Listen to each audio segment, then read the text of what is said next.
Welcome back to another explainer. Today, we're breaking down the anatomy of a listing, specifically focusing on the adjustable drain basket.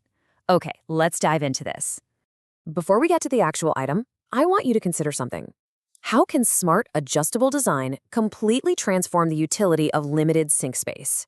Right? Like if you've ever cooked a massive meal and found yourself awkwardly balancing wet dishes on a cramped countertop, or you just wished you had, a few more inches of prep room, you know exactly the kind of headache we're talking about here.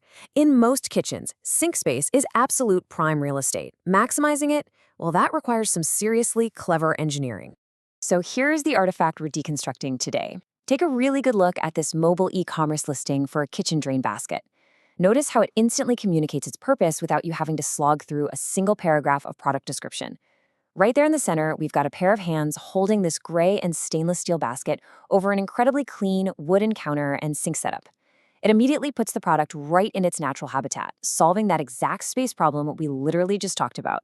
Now, if we look super closely at the text right under the main product title, we hit the core marketing claim for this tool. It says flexible and scalable, universal for sinks. In the world of product design and e-commerce, these definitely aren't just catchy buzzwords. They are the entire value proposition, perfectly distilled into a single, punchy sentence. The manufacturer is explicitly telling us that this one object is designed to adapt to your specific kitchen environment, not the other way around. Let's actually break down that word, scalable. Usually, we hear this term tossed around in tech or the software business, right?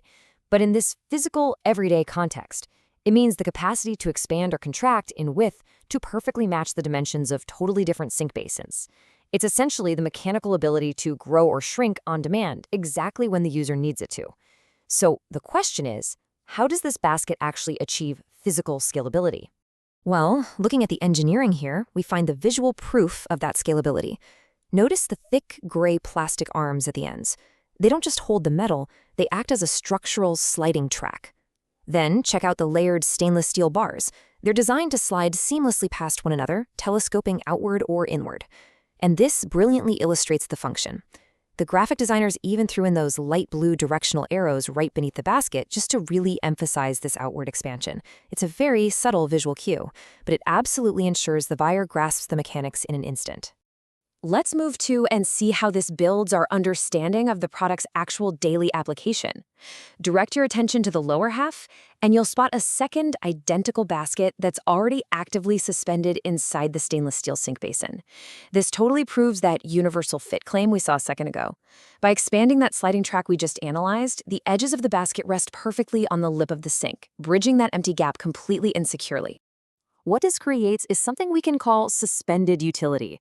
Because it fits so securely, the basket can safely hold items right over the open drain. You can clearly see two white bowls. And actually, notice the faint little W markings on them, just resting securely inside that lower basket. Think about the sheer efficiency of that. Instead of water pooling on some soggy drying mat on your nice wooden counter, the water drips directly down the drain. The design literally creates new, functional real estate out of thin air, freeing up your valuable counter space for actual food prep. Game changer for sure. Okay, let's shift gears a bit from the physical design of the kitchen tool over to the digital context of how this item is actually being sold to the world. Scrolling down to the very bottom, we hit this fascinating user interface comparison. On the left, we've got a button that says Buy Sample, and right next to it on the right, a button that says Buy Stock. This specific terminology, it's a massive clue about exactly where we are on the internet and who this listing is actually targeting.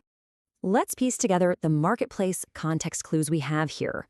We've got that prominent light purple Buy Sample button sitting next to the darker purple Buy Stock button. There is also a white List button tucked way over on the far left, which is typically for saving the item to an inventory roster. Oh, and please don't miss those floating communication icons stacked vertically on the right. There's a headset for direct supplier support, the classic green WhatsApp icon for global messaging, and a robot or Discord-style icon for automated chat. So, the crucial point is, these specific user interface elements heavily indicate we are looking at a wholesale or B2B platform. Think something like Alibaba or a similar global sourcing site, rather than your standard consumer retail site. The seller isn't just trying to sell you one single basket for your kitchen. No, they're trying to sell you 1,000 baskets to stock your own retail store. Which brings us to our final thought. How does simple, adjustable design completely change both the utility of everyday objects and how they are pitched to global buyers? I mean, we started out just looking at a piece of gray plastic and steel. But through deconstructing this listing, we've uncovered a highly effective piece of visual communication. It proves physical utility, it demonstrates scalability without using any extra words, and it targets bulk global buyers, all on a single mobile interface. It's just a brilliant intersection of simple kitchen utility and wholesale e-commerce strategy. I really hope this deep dive changes how you look at the products you buy online. Thank you so much for joining me on this explainer, and remember, always look closely at the design of the world around you.